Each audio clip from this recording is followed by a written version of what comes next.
안녕하세요. 일본 돋보기입니다. 오늘은 좀 늦게 준비가 돼 가지고요. 외부에 지금 나와서 녹음을 하고 있습니다. 음질이 어떨지 궁금해집니다. 지난 한 주간 잘 지내셨습니까? 저는 큰 의미를 가진 히로시마를 방문을 하고 왔습니다. 몇 주 전에 제가 주간 뉴스에 전해드린 히로시마 평화공원 내의 한국인 위령탑에 무려 13년간이나 오전 오후 하루에 2번 청소하신 일본인 도시미츠씨를 격려하러 갔었습니다. 촬영 목적도 가지며 이제는 사고로 더 이상 청소를 할 수 없다는 소식에 저를 끌어당겼습니다. 그리고 1시간 거리에 있는 조선통신사 박물관에 역사 탐방도 하여 다음에 유튜브를 만들려고 하고 있습니다. 선조분들이 약 200년 넘게 평화를 만들어 온 역사의 현장도 보고 촬영도 잘 하고 왔습니다. 이에 길을 받아서 오늘도 일본 돋보기는 반드시 밝은 한일 관계만을 함께 희망하며 두벅두벅 왜곡되지 않는 일본에 있는 그대로의 뉴스를 전해드리겠습니다. 오늘은 일본의 2월 14일 일요일에서 2월 20일 토요일자 일본 주간 뉴스입니다. 자, 시작합니다. 13일 오후 11시 7분쯤 발생한 후쿠시마현 앞바다에 진원이 규모가 6강의 강한 지진에 관해 간토 관방장관이 14일 오전 0시부터 회견을 실시했다. 여러 보고 중 정전에 관해서는 경제산업성으로부터 보고에 의하면 23시 30분 현재에 도쿄 전력 관내에서 약 86만 호, 도후쿠 전력 관내에서 약 9만 호의 정전이 발생하고 있습니다. 라고 발표. 후쿠시마현과 미야기현에서 발생한 리터 규모 6강의 지진에서 원자력 규제위원회 사무국이 있는 원자력 규제청 등에 따르면 도쿄 전력 후쿠시마 제1 원전과 후쿠시마 제2 원전 등 피해가 없음이 보고되었다고 한다. 월스트리트 저널은 12일 코로나의 기원을 찾기 위해 중국 중부 후베이성 우한시에 들어간 세계보건기구 국제조사단이 감염 확대 초기 감염된 환자의 개별 생데이터를 제공을 요구했으나 중국 당국이 거부했다고 보도했다. AFP는 신형 코로나 바이러스의 전 세계 신규 감염자 수는 이번 1개월에 반 가깝게 감소했다고 했습니다. 통계는 AFP의 전용 데이터베이스에 근거했다고 합니다.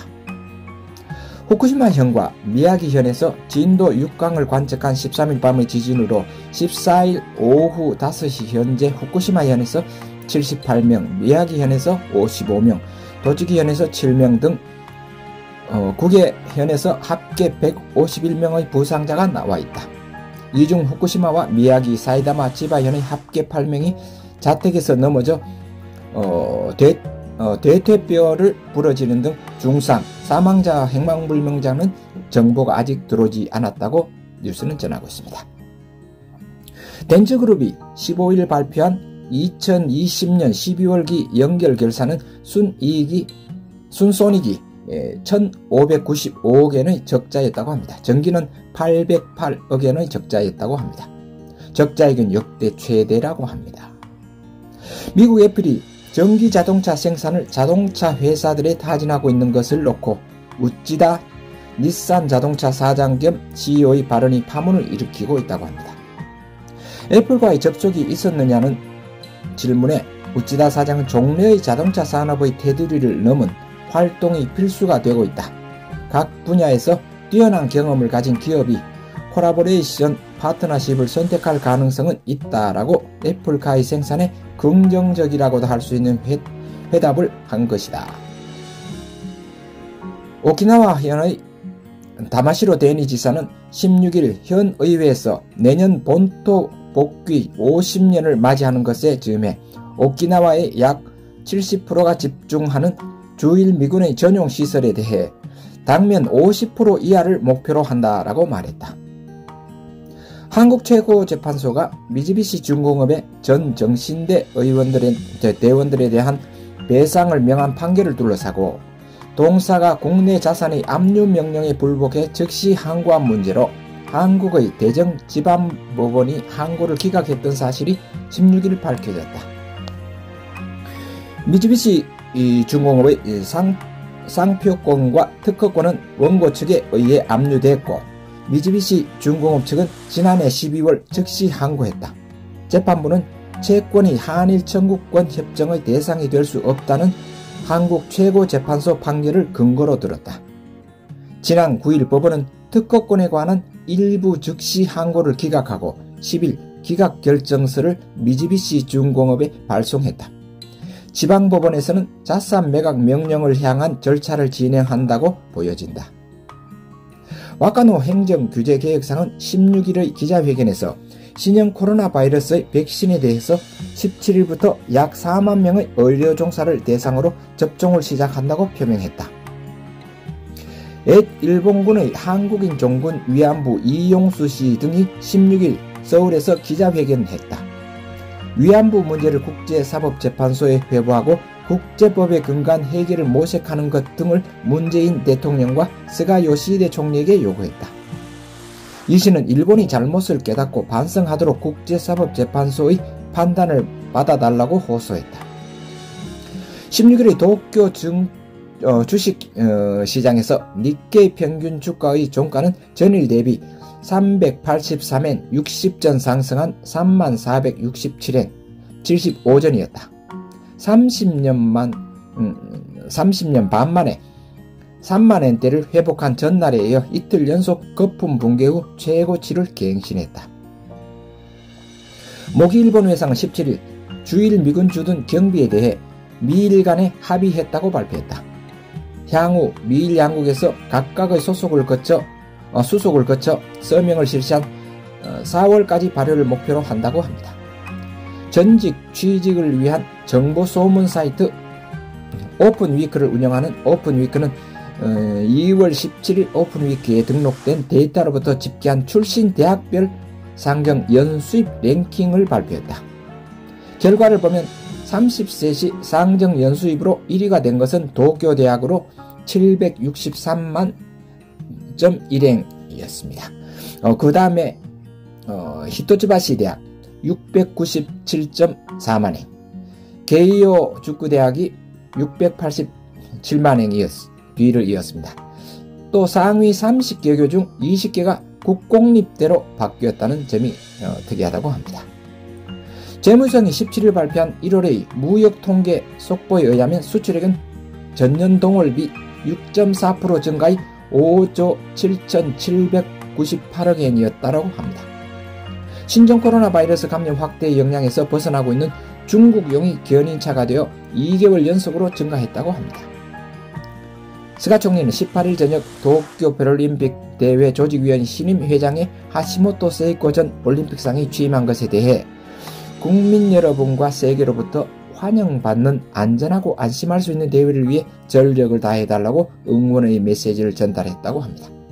도쿄올림픽 조직위원회는 18일에 후보자 검토위원회로부터 추천된 하시모토 세이코 올림픽상이 신 회장에 취임하는 것이 정해졌다고 합니다.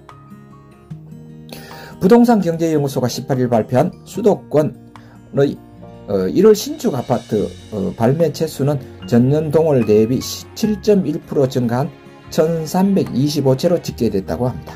증가는 2개월 연속 교외의 주요 역에 가까운 물건의 공급이 증가했기 때문에 사이다마 등 3현에서 일제히 2배를 넘었다. 도쿄 도내의 물건 가격의 상승이나 신형 코로나에 의한 재택근무의 보급으로 교외의 주목이 모였다고 보여진다고 합니다. 선진 7개국 순회는 19일 심야 화상회의를 열어 코로나 대책으로 도상국을 포함한 세계 각국에서의 백신 보급을 향해서 임하는 것에 일치했다. 스가 총리는 도쿄올림픽 패럴림픽의 올여름 개최를 목표로 한다는 뜻을 설명했고 정상 성명에서는 일본의 결의를 지지한다고 명기됐다.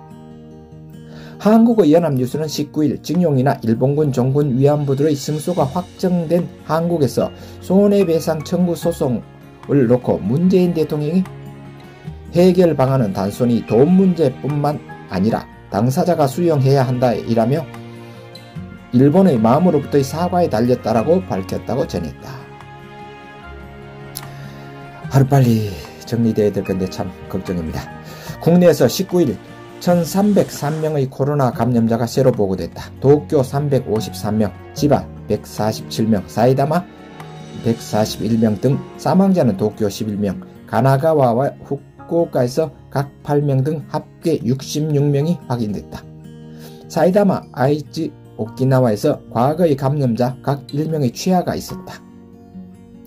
내각부가 19일 발표한 레이와 2년의 외교에 관한 여론조사에서 향후의 한일 관계 발전이 중요하다고 생각하지 않는다, 별로 생각하지 않는다라는 회답이 합계가 40.4%가 되었다고 합니다.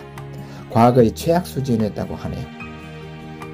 정부는 19일 내각회의에서 향후 민법상 성인이 되는 18세하고 19세를 18세 미만과는 별도로 취급하는 특정 소년으로 규정해 엄벌화하는 소년법 개정안을 결정했다. 가정재판소가 형사처분 상당이라고 판단해 검찰관 송치하는 대상 사건을 확대해 기소 후에 성균과 같이 실명 보도를 인정한다. 적용 연령은 20세 미만을 유지했다라고 했습니다. 젊은 층의 한국에서도 비슷하지만 범죄율이 높아서 그런 것 같습니다. 자, 마칠 시간입니다. 기타 정보인 코로나 데이터와 일본 환율 정보 사진과 주식 정보 사진을 올려놓겠습니다. 매주 토요일은 일본 주간 뉴스 방송일입니다. 늘 기억해 주시고 더 나은 한일 관계를 위해서 지인들에게 꼭 공유를 당부드립니다. 감사합니다. 사요나라.